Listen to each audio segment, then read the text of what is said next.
মুক্তিযুদ্ধের স্মৃতি বলতে গেলে এইটার একটু গোড়াপত্তন দরকার। সেটা হলো যে আমি স্কুল পড়তাম গ্রামে। ক্লাস 8-এ যখন পড়ি তখন আমার আব্বা আমাকে নান্দিনা মহারানী হেমন্ত কুমারী হাই ইংলিশ স্কুল, তখনকার দিনে সারা পাকিস্তানে 3টা বা 4টা স্কুল ছিল, তার মধ্যে এই স্কুলটা যেটার নাম বললাম এইটা ছিল ওয়ান অফ দেম।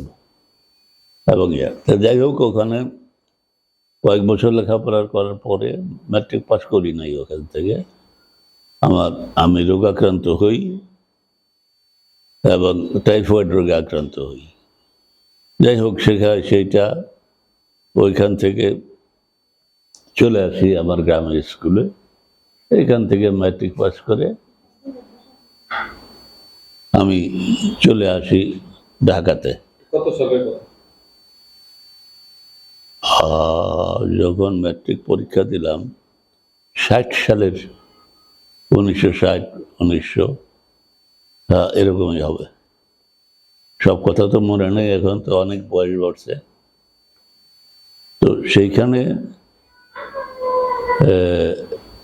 থাকা অবস্থায় ওখানে আমি ছাত্রলীগে জয়েন করি। ওই তখন মুভমেন্ট চলছিল যে হামিদুর রহমান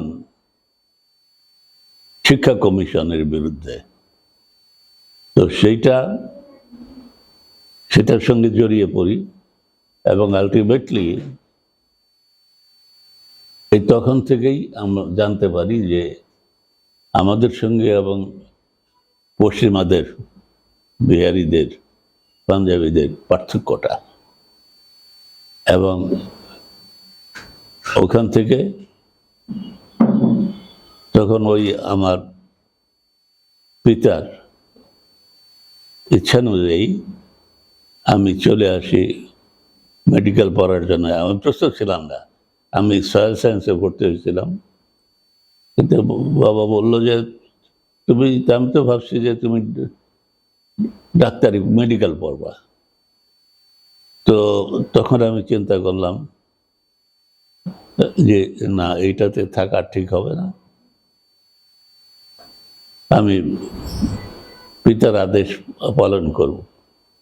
তো তখন আমি চলে গেলাম ময়মনসিংহ মেডিকেল কলেজে 64 সেশনে।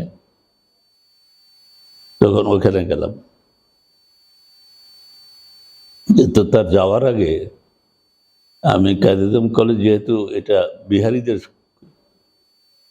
স্কুল কলেজ ছিল, সেখানে 50-50 আমরা বাঙালি আর বাকিগুলো হলো উর্দুভাষী। কিন্তু ওদের অত্যাচার, মানে আমরা খুব অত্যাচারিত ছিলাম আর কি, সোজা কথা। আমাদেরকে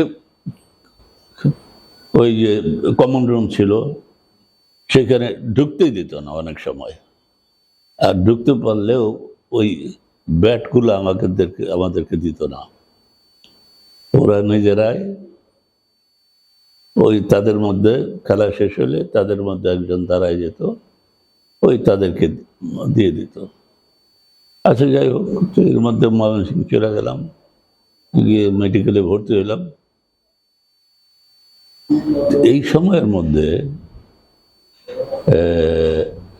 খুব সম্ভবত 6 দফার আন্দোলন শুরু হয়েছিল তখন। তো সেইটাতে আমি বিশেষ করে